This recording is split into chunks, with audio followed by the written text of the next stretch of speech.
Guys, please make sure to stay until the end. We're going to talk about common mistake people make that can actually cost you thousands of dollars for parts, tools, diagnostics that you may not actually need. Stay with us, we'll explain what it is.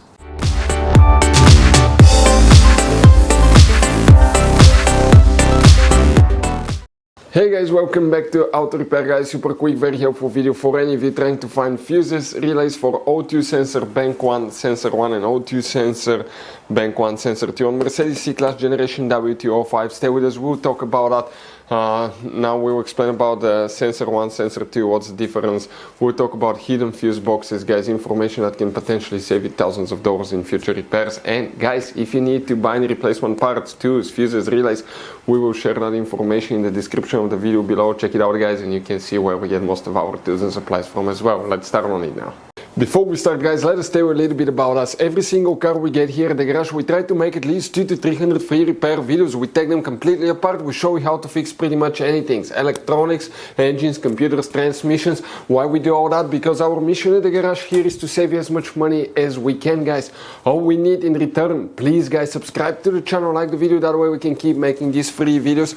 Check out our YouTube channels. We have more than 17,000 free repair videos that can save you thousands of dollars in future repairs. So let's go ahead and start on it now.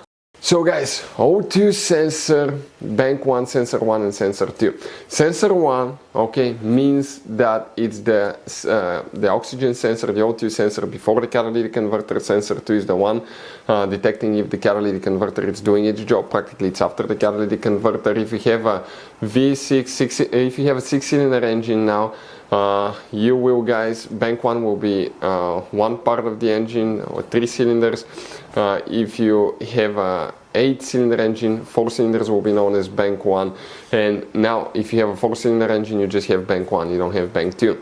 Now guys, it's very important to know how to test O2 sensors, because there is no need to waste your money on those things. They're expensive. We'll have videos on our YouTube channels how to test O2 sensor step by step. Check it out. Quick advice now, guys, 9 out of 10 owners of that Mercedes do not know about all the hidden fuse boxes in it, and you have 6-7 of them. Some don't even look like fuse boxes. That's why we made one special video on our YouTube channel that's called Mercedes W205 fuse box location and diagram.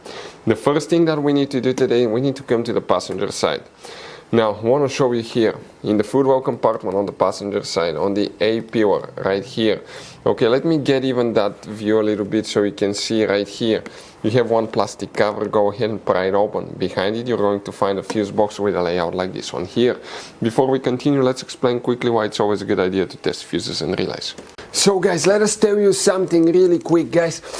People make one common mistake. They never test fuses, relays. They look at them and they assume they're good. At that point, they think they have a good fuse or relay and they start replacing modules, computers, parts that can cost you thousands of dollars in repairs, guys. Always test your fuses. You have no idea how many cars we fixed for customers that said, oh, I checked the fuse, everything's fine, but I still have a problem.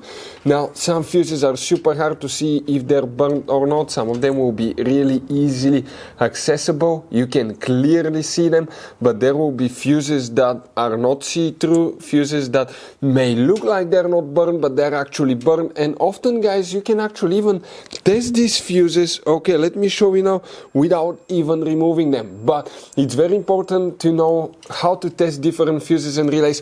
And if you want to see how to do that, guys, we're going to put that link to a video in the description of the video below, how to test fuse, how to test a relay. Always check that. I want to emphasize that enough because it could be a really simple fix.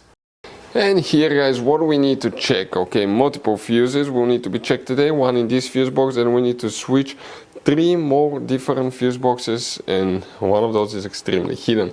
The first fuse that you need to check will be fuse number 315 right here, guys. Very important fuse. Check it out, guys, right there. Then what we need to do, we need to open the hood.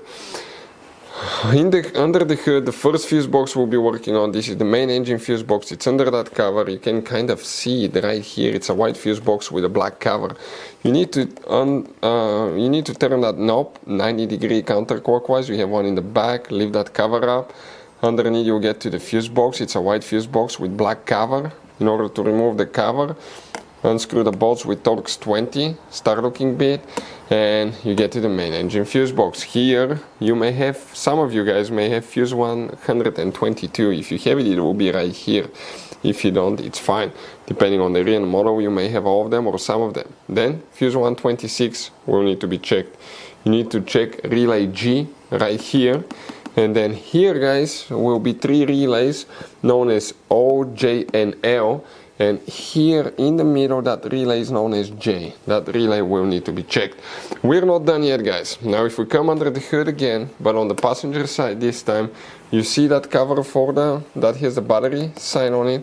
If you open it, that's a positive jump starter terminal. But if you look on the other side of it, that's actually pre-fuse box, guys. That will have many cables going in and out of it. Now, when you open that thing, it will look something close like this one. You will have multiple fuses inside, guys. Those are super important fuses. You may have 2 different kinds here. That's the first, okay, that's the first kind right there, depending on the year, model, and engine.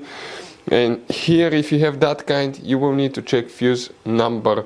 Let me show you here quick.